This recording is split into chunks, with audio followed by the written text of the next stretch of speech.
welcome to our Pride Virtual CEO Summit. We are thrilled to have you joining us today from all corners of the country. And without further ado, I'm going to hand it over to Jim Lyons to get us started.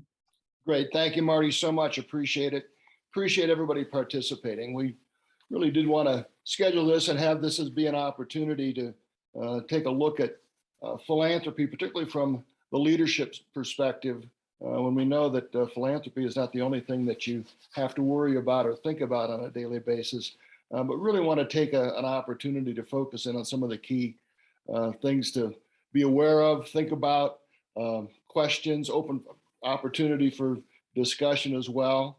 Our format today is we're going to have just a brief presentation on currently what's happening in philanthropy in the country and how that's affecting some of the decision making.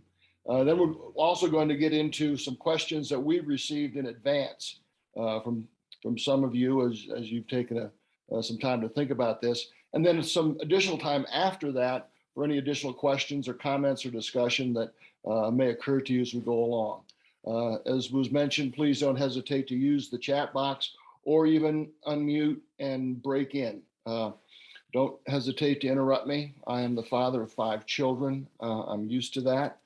So please don't be shy at all. We want to make sure people get their questions answered and issues covered that we can do in this period of time. You know, I think one of the things that we have to realize, you know, philanthropy has certainly changed for most nonprofits, depending on the size and depending on the scope of what you're involved with, where it's kind of evolved from being kind of a nice thing or icing on the cake to really being an imperative to accomplish the things that you as leaders see as priorities. It's not just a matter of, well, we get a little extra money and gift income, we'll be able to accomplish a few more things, but really having it be part of the overall strategy of the organization and the thinking of you as leaders. On to the next slide, please, if you would. As much as anything, I think we want to talk a little bit about what's changed in philanthropy in the past few years. And I'd be remiss if I didn't certainly mention the fact and talk about the fact that you know, the current economic environment is certainly creating some headwinds for us in philanthropy. You know, we in fundraising, we don't like high interest rates, we don't like inflation, and we don't like a down stock market. We're experiencing all of those right now. But also putting that in perspective, that when we've had economic downturns, looking specifically at 08 and 09, and again 2 years ago in 2020, that those organizations that continue to tell their story, that continue to talk about the needs of the community and how they're meeting those needs, have had success. We had a number of clients that had best year ever in 2020. We had a number of clients back in 08 and 09 who had very successful programs. So it's interesting, and that organizations kind of tend to go in one of two directions, saying, well, the economy's not good, we're not going to be as aggressive, people will get mad if we ask them for money. And then we've got those that say, you know, our needs aren't in recession, but we do want to continue to tell our story and talk about what we're trying to accomplish for our communities and for our constituencies. You know, one of the things that we saw in 2020 that was really unprecedented was the fact that we saw giving increase while GDP decreased. That had never happened. Now, a lot of that was timing. You know, we saw the steep drop in GDP in the second quarter of 2020, and then acceleration as we got into the latter part of the year. But still, GDP was down about 3.5%. Giving was up about almost 4% in 2020. Kind of rolling forward into last year, the fourth quarter, overall philanthropy in the country, giving increased about 2.7% just in the fourth quarter over the previous year. So, you know, some things positive as far as giving are concerned, some things to be aware of and to focus on. If somebody would have told me a little over 2 years ago that we could do major gift fundraising over Zoom or over online meetings, I would have been appalled. We have proven that to be incorrect on my part. We have seen a number of organizations who have been very successful with being able to meet with people when they've not been able to meet in person and ask for significant 6- and 7-figure gifts. So that's been a very interesting process that we've seen, and that's changed a lot. We're seeing fewer fundraising events. Obviously, people not getting together and not doing those in 20 and even into 21, switching those to virtual events, and in some cases, kind of doing away with those events overall. This has been actually been a trend that we've seen in fundraising for about the last, I guess about the last 10 or 15 years, where gradually fewer and fewer fundraising events by organizations and fundraising event revenue down, and seeing a real switch to virtual events. We know that even though sometimes it feels counterintuitive, the most difficult way to raise money is through events. And the top 10% high performing nonprofits in the country really don't do fundraising events. They'll do cultivation events, they'll do recognition events, but will not be in the ticket sponsor situation, just because it's very, very time consuming and very, very human resource consuming. So we're seeing a decrease as far as events are concerned. A lot of organizations have eliminated events in the last 2 years and not necessarily planning on bringing those back. One of the things that's been very interesting to me is the eagerness of donors to connect with nonprofits, whether virtual or otherwise. I don't know if it was the period of time when we had far less socialization there for however long a period of time it may have been in your particular area, but people, really wanting to connect and hearing about what you're doing, wanting that sense of community, wanting to hear about what your needs are and how in some way that they can have an impact on that. So that's been a big change. People really saying, yeah, I'd love to meet with you, love to have lunch or do something over Zoom or whatever it may be. This has been kind of a continual growth that we've seen over a period of time, but the growth of large gifts, where we're seeing more money from fewer donors. Right now in the country, for the average nonprofit, 75% of a nonprofit's gift income revenue is coming from 4% of the donors.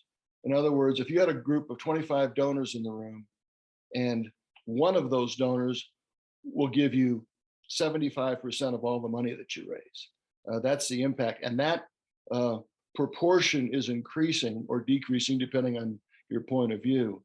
It won't be long before we'll have 3% of the donors giving 8% of the money and so forth. So it's why we put so much emphasis on major gifts with all of our clients. This has not just been pandemic related, but it's been the nature of things for a period of time. A lot of that been as far as redistribution of wealth and how that has looked both in the country and in the world. And we are very focused on those big gifts. A lot of importance on donor retention. Right now, the average donor retention rate for a nonprofit in the country is about 45%.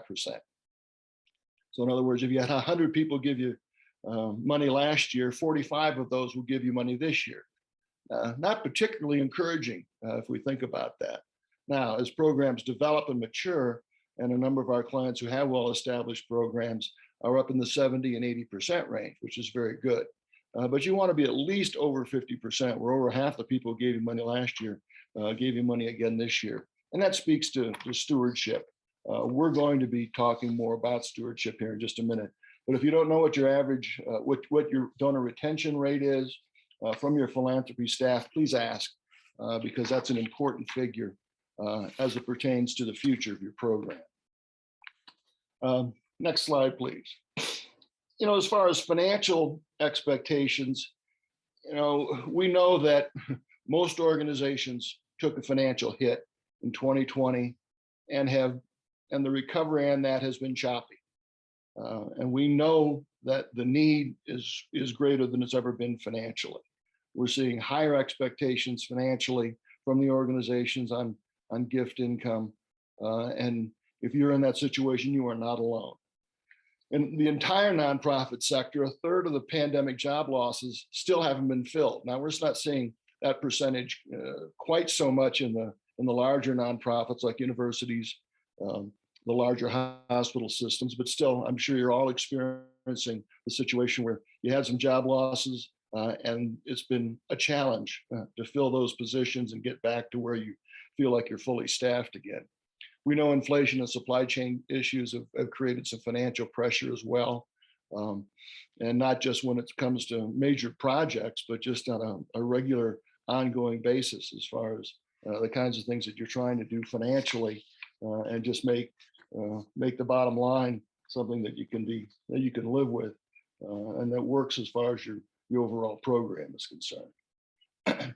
Capital projects had been delayed, particularly those that were in the early planning stages. We had a number of clients who were planning, some fairly significant projects and campaigns in early 2020, put those on pause. Those are starting to ramp up again. And of course, those numbers have increased in terms of what the needs are, what the costs are, and what the expectations may be as far as fundraising is concerned. We did have many of our clients, if not most of our clients, were in mid campaign, mid project, and as a result, forged ahead. As I mentioned earlier, in 2020, we had a number of clients who had their best year ever. So we know that some things got delayed in some way or another in 20 and 21. We're starting to see those getting ramped up at much higher financial levels than we've seen before. Again, putting more pressure and more expectation on philanthropy. The thing that's been very interesting, not just with our healthcare clients, but I think certainly they more in focus, is we're seeing employee and physician recruitment retention becoming part of fundraising campaigns. We're currently working with a client right now, putting together a campaign with some different components to it. One of those being employee and physician recruitment and retention. We've got quite a bit of data that we've accumulated in their service area through e-surveys and interviews and so forth, that people really understand the staffing pressures. I think anybody who's involved in any business understands that it's a difficult situation right now. And we're seeing the potential out there to be able to raise money for some of those programs, whether that's bonuses, higher salaries, benefits, whatever it may be. But we are seeing that potential starting to emerge as far as a possibility, as far as something you can raise money for and have get some traction. So some thoughts there. Next slide, please. I think one of the things more than anything is our need to be specific about outcomes, whether we're in healthcare or education, whatever it may be. At the end of the day, ultimately, we're raising money in one way or another about access and about quality. And we have to be able to really focus our messaging around that. There was a time when I started in this business back in the 70s, we could say, well, we're the hospital or we're the school and we're good people and please give us money because we know we're going to find a good way to spend it. And they would. That was pretty good stuff at that time. That was also pre-DRG times for your healthcare folks when we could just raise rates in order to balance the budget, but that's a subject for another day. But we really do need to be talking about access and quality, and we need to be very, very specific about the impact of our fundraising. As leaders, we have to be, and we have a tendency to be very numbers oriented as far as what our impact is, as far as number of people, number of individuals, encounters. We looking at those figures, constantly gauging trends, trying to figure out what's best and how to manage that process. From a fundraising standpoint, numbers are helpful, but we really also need to be focusing on the individual stories about people that are impacted by our programs, and specifically by philanthropy. It's the old facts tell, but stories sell. And we always want to be able to talk about the fact that we've got great stories. You accomplish amazing things in your organization with individuals who have remarkable stories about the success of what you've done. And that's what really inspires people. We need to back that up with our statistics. We're always focused on that. We have to be. But that balance is important when we're messaging and not just focus on the numbers. We need to be connecting people with the results of their philanthropy. And this gets back to stewardship and the whole donor retention issue that I talked about. that it really does impact repeat giving and donor retention if we can tell people after the fact how they've done with what we've been able to accomplish with their gift, and being as specific as possible. This is becoming even more important for younger generations of donors who really want to be involved in the results of what their involvement has meant. So a lot of focus on that. And then, of course, due to the pandemic, we've kind of had I think in many ways in fundraising, a great leap forward as far as using virtual and online tools, the websites and emails and even the live Zoom type meetings. We have taken a huge change there, and really using those opportunities, whether we're sending out emails with videos that demonstrate what we've done and how we've accomplished things. It's been a big change in terms of our ability to really illustrate what we've been able to accomplish with the fact that they've been able to give us the financial support through their charitable gifts. So some things there, being specific in this area is so key. With that, I'm going to turn it over to our president and CEO, Jake Lyons, to talk a little bit about planning and focus. Thank you so much. So obviously a lot of talent in the room, and we do want to hear from you all. We have some discussion questions, and I would love to get some opinions from the room. But before we do that, I have a couple of slides. First is a little bit about planning for the next year, and then some key areas of focus for kind of our top earning philanthropy programs. What are those CEOs doing to give you some easy, tangible, and short-listed walking away points? So first, just in terms of looking through the next year, really has been helpful, we've seen over the pandemic, to include the philanthropy staff, your chief development officers, your top philanthropy individuals who are on that team in the actual planning process as you look to your kind of 3 to 5 year plan. A lot of times it is involved in saying, hey, we want to do these handful of things, but we can't do it without this much in philanthropic revenue, to make sure that it is viable and realistic for those specific initiatives to be covered in philanthropy. We see all the time leadership saying, well, we need a new parking garage. We got a totally overall IT. There's certain things that we know we need that are very expensive. They're very difficult to market to donors.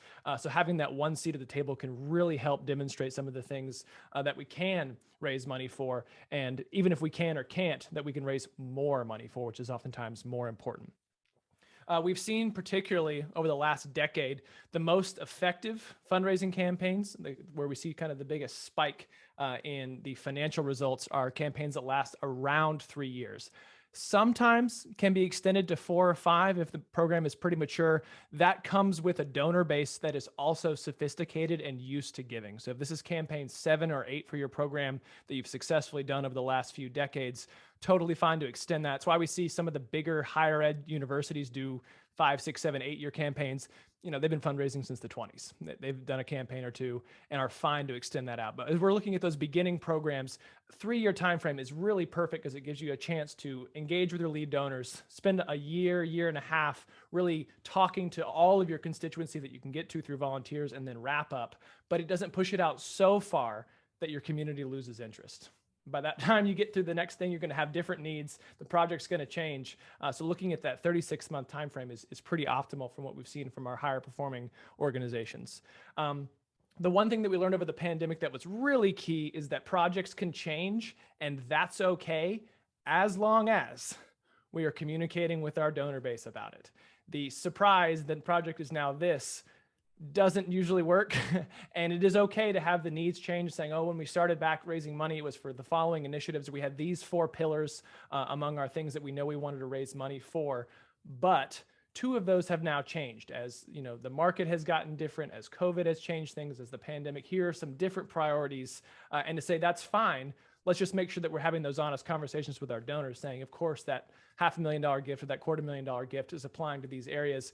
Here are our areas of emphasis for the next 3 years. Here's kind of how we're shifting that. So those can change, and that's okay. Just starting with our top donors and working our way down, make sure that we have those one-on-one conversations, or have our development staff have those one-on-one conversations. We really want to look at nailing the financial goal as well. And it is not good to go on either end where you're guessing. So if you set a goal too low, Sure, you may achieve it. Say your capacity is you're able to do something like 6 million or 8 million. And you set that goal at 4 or 5, saying it's much more realistic. We know we'll nail it. We'll check the box. We'll raise the money that we need. What it does is it prevents you from asking for much larger gifts.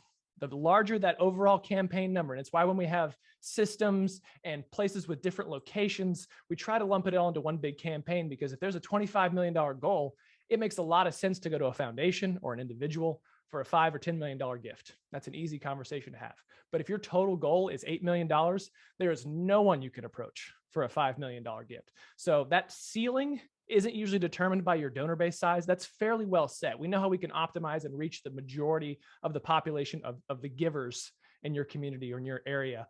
But the difference between a 5, an 8, a 10, a $12 million campaign, it's usually just a few gifts. It's just a couple of those top 6 and 7 figure gifts. That's what determines it. So we know that if we can identify a few individuals who have the capacity for that and market our case for support correctly around that, we can set those more challenging goals. So we really want to be careful that we're not setting that goal too low, because we're leaving those just a couple of gifts on the table, but they're transformational in size and impact.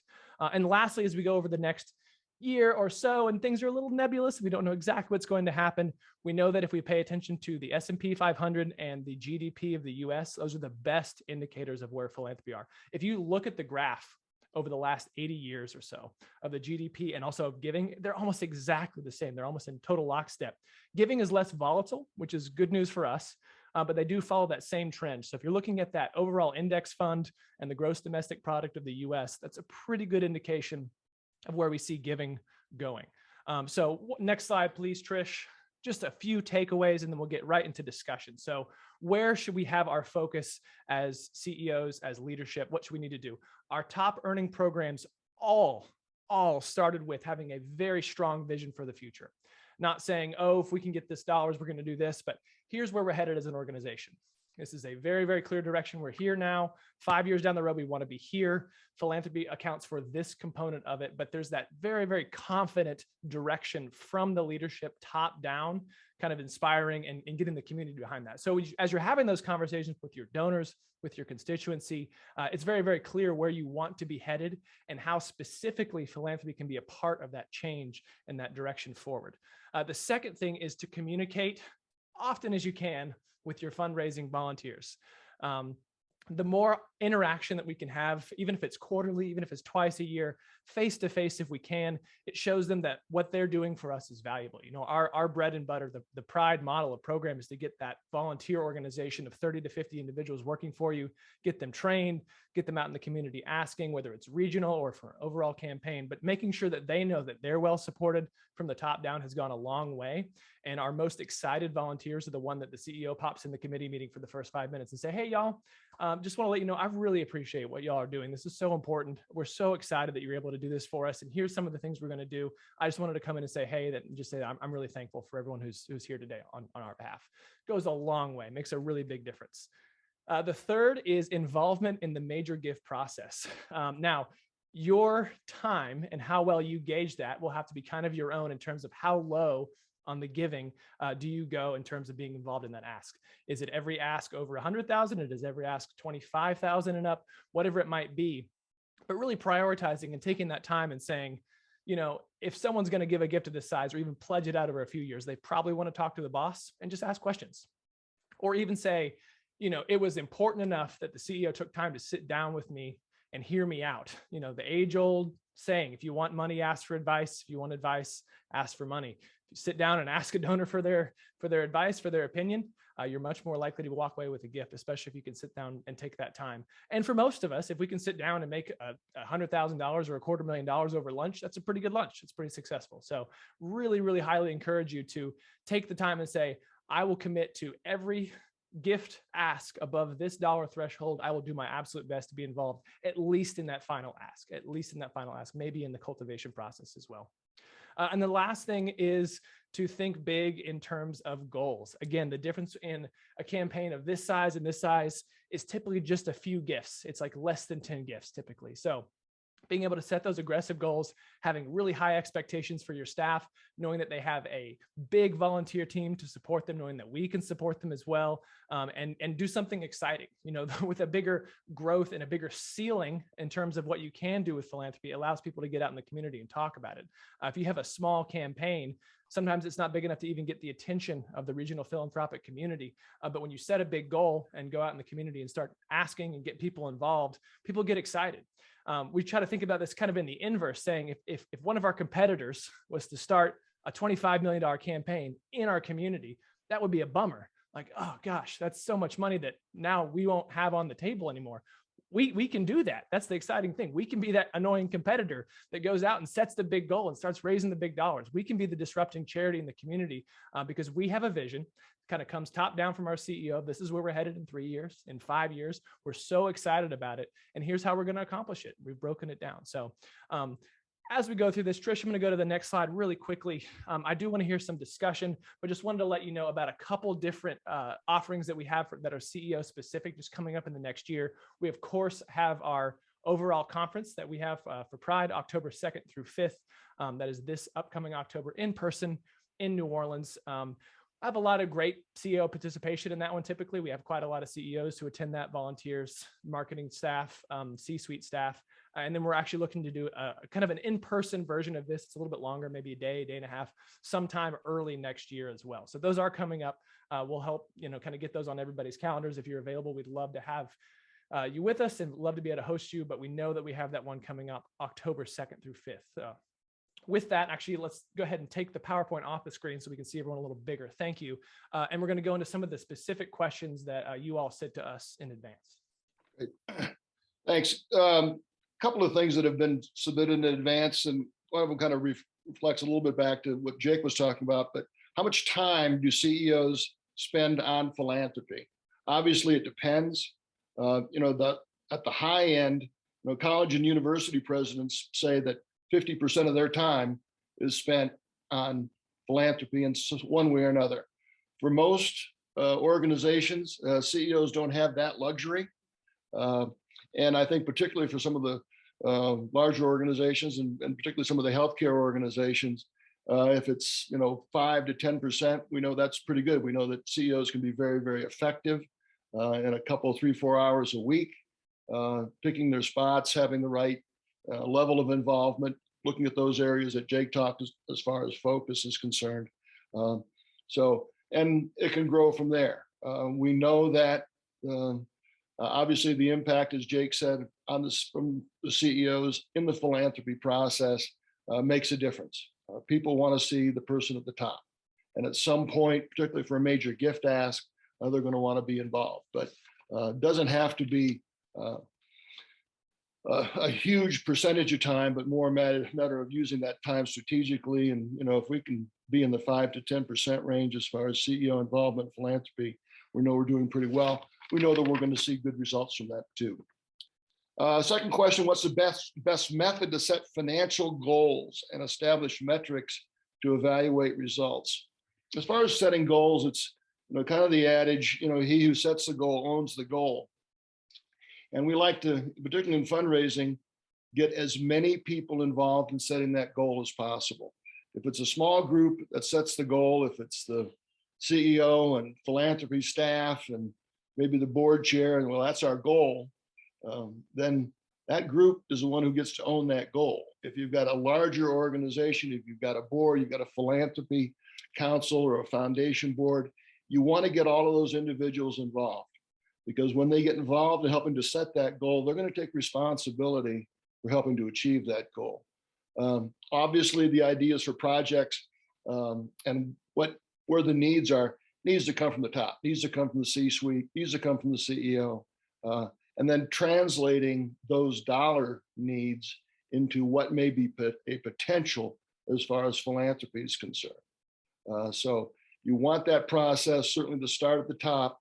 You want to involve as many people as possible because when we involve more people, we're going to be able to get much better results. And then kind of a combination question as far as establishing metrics to evaluating results. And then what information should I be receiving from philanthropy staff? as many CEOs tell me, at the end of the day, show me the money.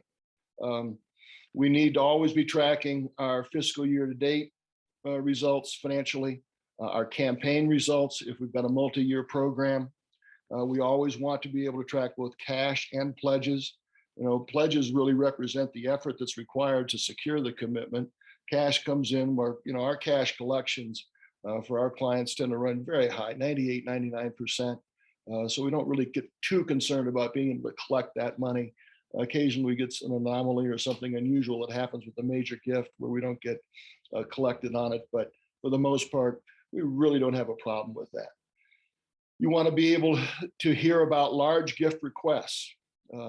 If somebody in the community is being asked for a large gift and is considering that gift, even if you've not had contact with them yet, that individual is going to expect that you know that. And so important to be able to get that information on a regular basis. And then not only just large gift requests, but when those gifts come in, they expect that acknowledgement from the CEO, particularly for big gifts, to be kind of a high priority. So large gift requests, large gifts received, very, very important. And then as I mentioned earlier, if you don't know already, I would go back and ask about your donor retention figures, because donor retention really is one of those drivers as far as the future of your program. If your donor retention figures are going up, then your financial results should increase on a steady basis. And that's one of the things that we see is that although pledges may vary depending on whether we're in a major campaign or not, cash should come in on a pretty consistent increasing basis. And so that's a couple of things from a financial standpoint. You want to see that amount increasing. The dollar amount is going to be different for every organization. What may seem like a lot to one organization may not seem like a lot to another. So I'm not going to talk about a successful program raises $1 million a year, $10 million a year, whatever it may be. But as long as those numbers are increasing, then you should be fairly encouraged about that. But you should certainly expect to see those kinds of figures coming in on a monthly basis about the philanthropy program. So, and then I think Jake, a couple other, three more questions that were submitted. First is, how should the governing board be involved in philanthropy? Some of you may have two boards, foundation and governing, or some combination. Typically, our governing board, our board that accounts for the body of the 501c3 itself, was not necessarily recruited to be fundraisers. It may be snuck in the bylaws somewhere. It may not have been covered, but it is often the case that they came on to serve or to sit on that board. And there's some expectation of giving or not. There's some expectation of asking or not. And it is not uncommon to have them have no clue and say, well, that was never brought up, or it's not in the bylaws at all. At the very least, we have to have 100% giving participation from our board. The reason being is you go out to any sophisticated donor and they say, well, how much of your board is giving? Because, oh, it's pretty good. 65% of our board is giving to this project. And they say, well, if 35% of your board doesn't believe in this project, why would I? And you go, I don't have a good answer for that because there is no good answer for that. So we need to make sure before we're going out and talking to the bulk of our constituents that we do check that box of a meaningful gift from everybody. That's going to be varying sizes. If your board are consistent givers, hopefully in campaign mode, they do a little something special. But they're pretty easy asks to make, whether you're a development staff person or leadership, because they can't say no. They have to say yes to something. So you know you're going to get the gift when you go and talk to them, because you really do need that to get started. So if you can get some names and some participation as needed, that's great.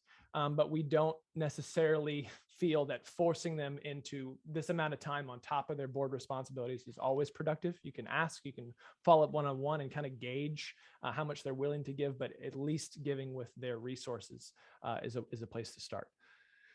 Second question, what should I expect from community fundraising volunteers, foundation board members? So our fundraising specific board members, we have kind of three things. Depending on where you are in the country, it is work, wealth, wisdom, or time, talent, treasure. They mean the same things.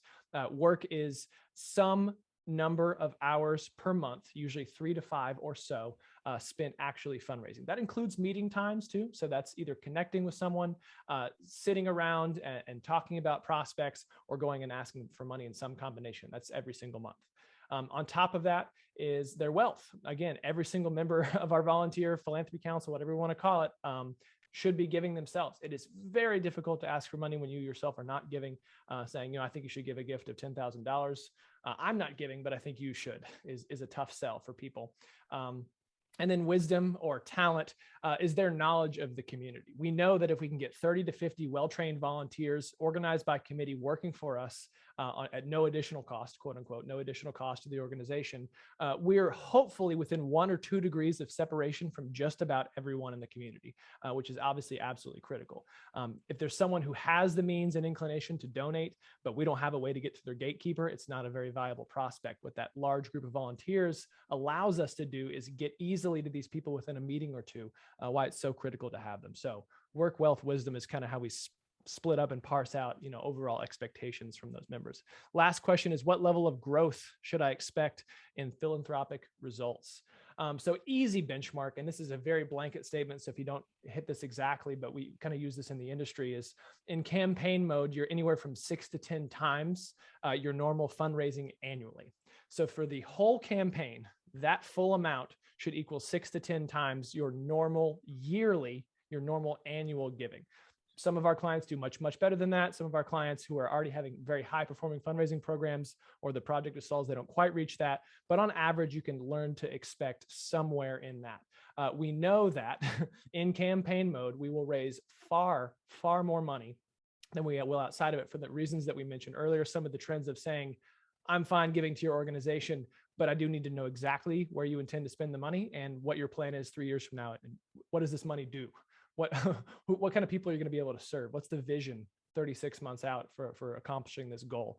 So some growth, obviously, kind of all over the place. But we know that if your organization starts at $180,000 annual revenue a year, it could be 100 times that in 3 years. And if you're already performing at 1 to 2 million a year, you may look at a smaller percentage increase. But we know we should see that. So. With that, I want to open it up to the room. I know we have a couple questions in the chat and some in other places, but wanted to see first overall questions, thoughts, and just concerns from the group as we kind of move forward and are gathered here.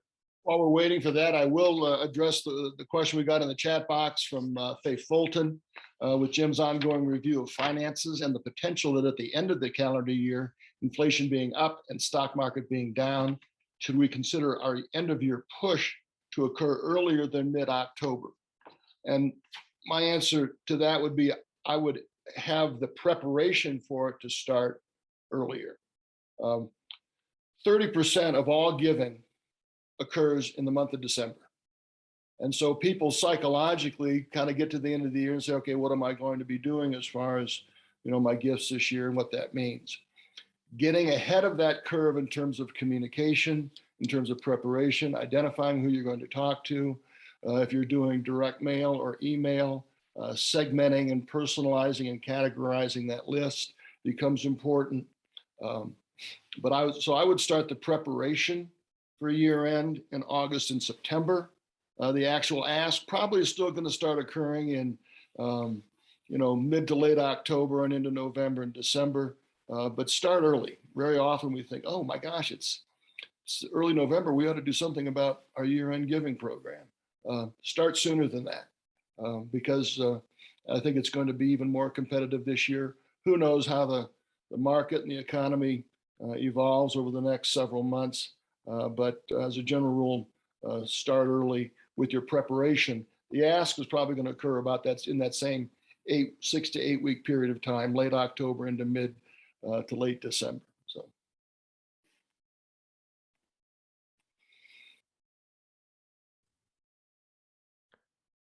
Questions from the room about time allocation, expectations of your staff, what to expect in a campaign over the next 3 years, anything related to that?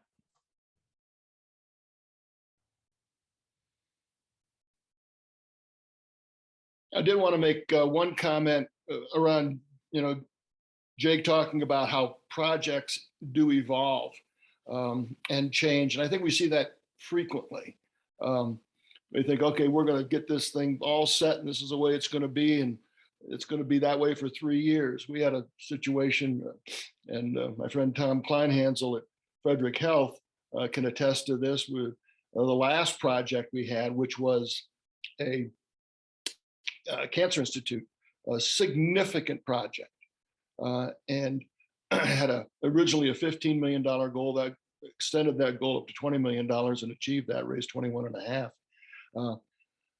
After we were probably about $6 to $8 million, I guess, into the campaign, this institute, which was on the campus of the hospital, or at least planned to be on the campus of the hospital, after much study and reflection and analysis, decided to move that, I guess probably some 8 to 10 miles away, and be on an entirely different piece of property, well away from the hospital campus.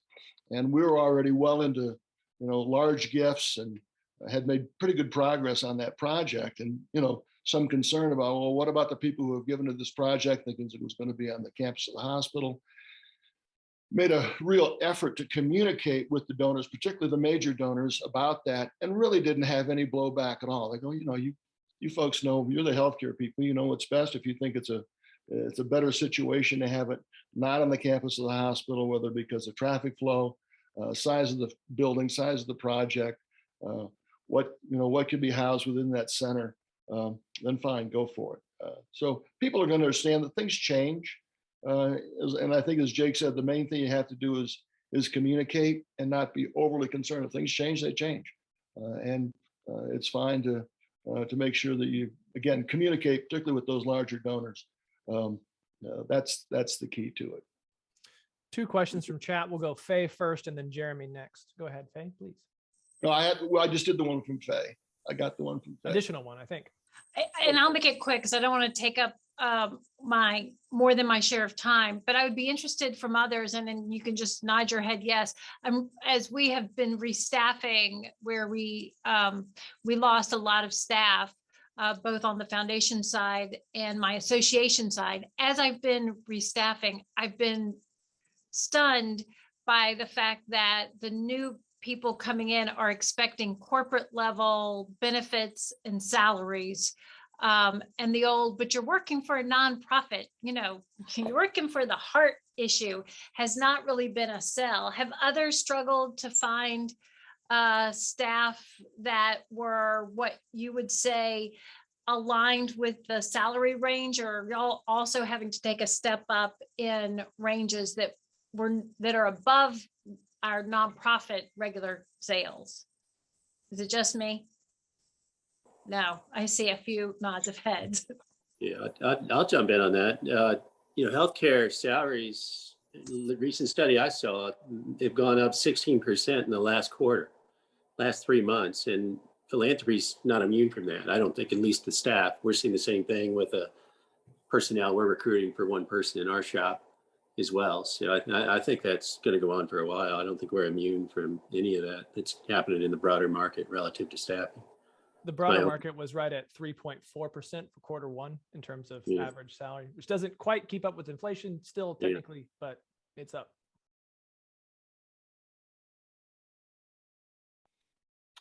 Jeremy, to you.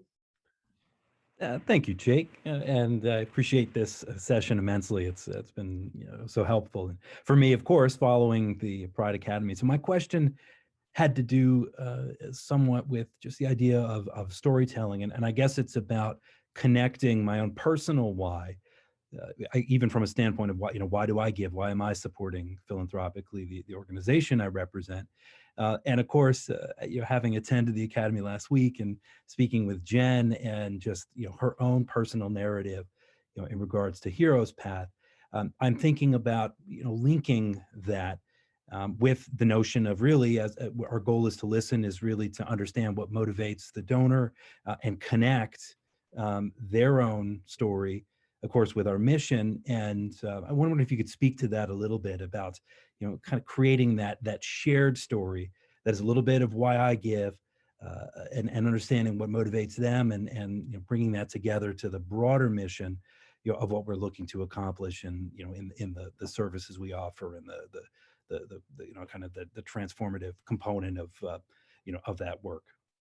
Jeremy, let me address that. I think the certainly starting with that broader mission, of course, it's why you do what you do. It's why everybody here leads the organizations they do.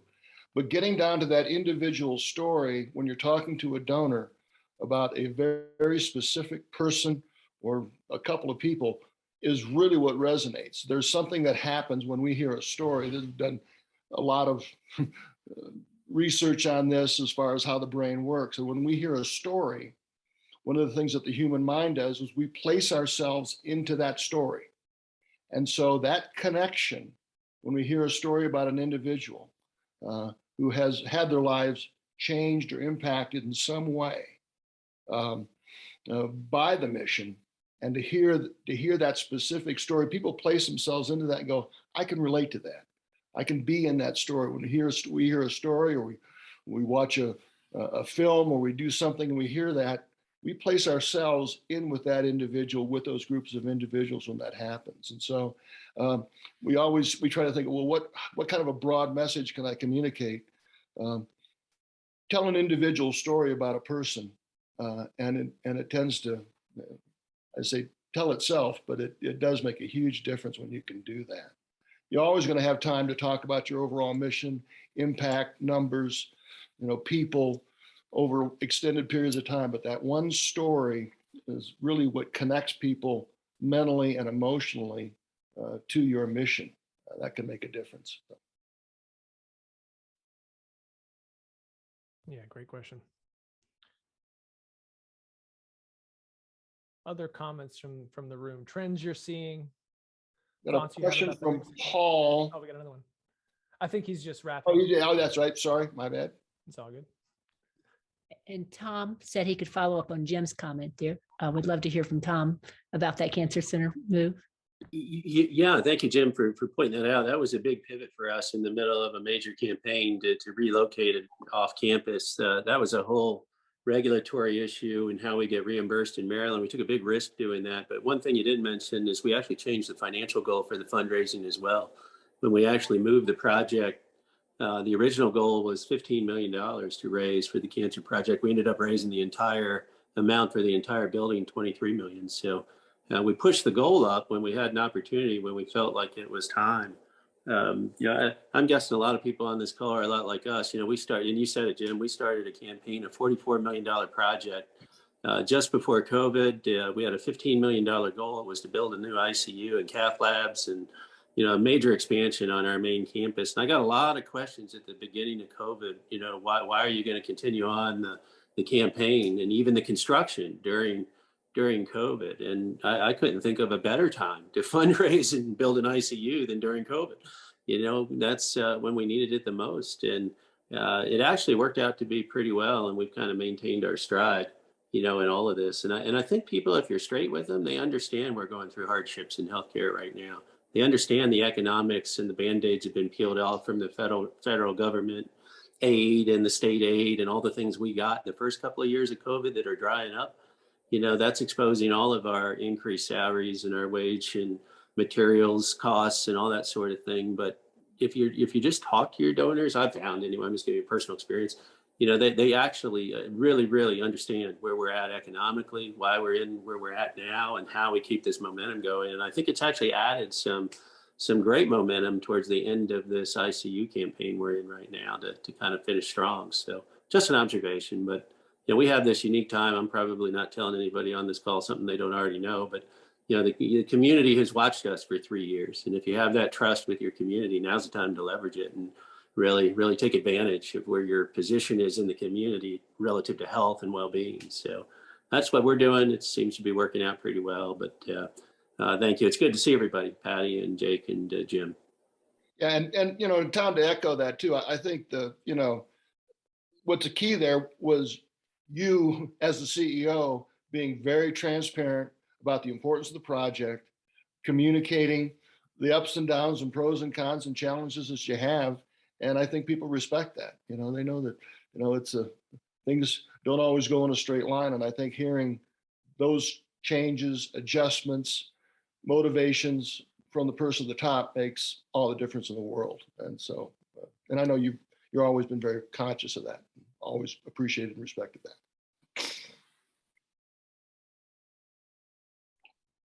Wonderful. Probably time for maybe one or two more questions. I know we're about 5 minutes out from our hour here. So any last minute thoughts, concerns, questions, would love to hear. This isn't a question, it's more of a comment. As we are looking at the major gift piece of this and how important that is, and as Jim and Jake have pointed out, just a few gifts make the difference between a small and a very transformational campaign, is to keep in mind those gift naming opportunities and how important those are, and what a wonderful tool you as the CEO or the executive director of your organization have as far as developing those and being creative and working with your staff and engaging your other C-suite people in the philanthropy process to say, how can we package a component of our program, of our project, of our initiative? How can we package that for the donors? The donors say, yes, I want my name associated with that. And understanding that sometimes the money, as long as the donor is okay with that, may not even go for that specific project, but as long as they say, yes, I want to be recognized in this area, I want my family recognized with this project or this program, and it's part of this overall initiative, this overall campaign, it's very, very powerful to do that. And particularly if you're in a community-based program where you have that community, people want to have those recognition opportunities. Those are huge. And we're seeing those are just the best tools that you have as a CEO. So. And a question from Tracy that I want to make sure that we have a couple minutes to cover. Thank you. Said, I'd like to learn more about the employee and staff recruiting and what that looks like with fundraising. So Tracy and others, we actually have several clients now who've kind of in one way or another packaged trying to solve that issue a little bit with philanthropy. So a couple different ways. First approach is, testing in a feasibility study, what it would look like to support either scholarships or recruitment bonuses, retention bonuses within the actual staffing component as part of the overall campaign. Certainly not as the only component. That would be a very difficult thing to raise money for on its own, but kind of batched in with 2 or 3 other pillars in an overall campaign. We've seen some success, and even testing that with kind of our top end donors, people saying, yeah, actually, that's a big deal. I'm having a hard time recruiting for my job, and I'm not even in the nonprofit space. So I can't imagine how hard it is for y'all, how burnt out you must be. I think that's something that we would support. And then the second thing is opportunities for scholarship, advancement, and then programmatic things. So saying, this program, this piece of whatever that we're doing costs us about this much per year. This is not a profitable program, but something we feel that the community needs. We're going to be doing it over 5 years. It'll cost us X. And we know that if we can go just outside that number a little bit, we can create a naming opportunity for, say it's $100,000 a year to make the math easy. We can say for $500,000, you can name this the Tracy whatever program for the next 5 years and fully absolve us from that expense and make sure that this program exists. We don't profit on it. This is a community service. We'd love to name it after you and your family to do that. So those are a couple creative ways. I know there's some others as well, but those are the ones that I've been most closely interfacing with in terms of, can we take some component of our campaign and lop in that we're having trouble trying to get people to stay. We're having trouble trying to recruit top talent. We're having to pay more. We're having to, all this stuff. Can we solve some of that through philanthropy? We have had medical social workers, mental health social workers, those positions funded because that's a huge issue with behavioral health in the last couple of years, particularly. We've had patient experience, grateful family patient positions to go out and be in touch and to mobilize and to find those major gifts.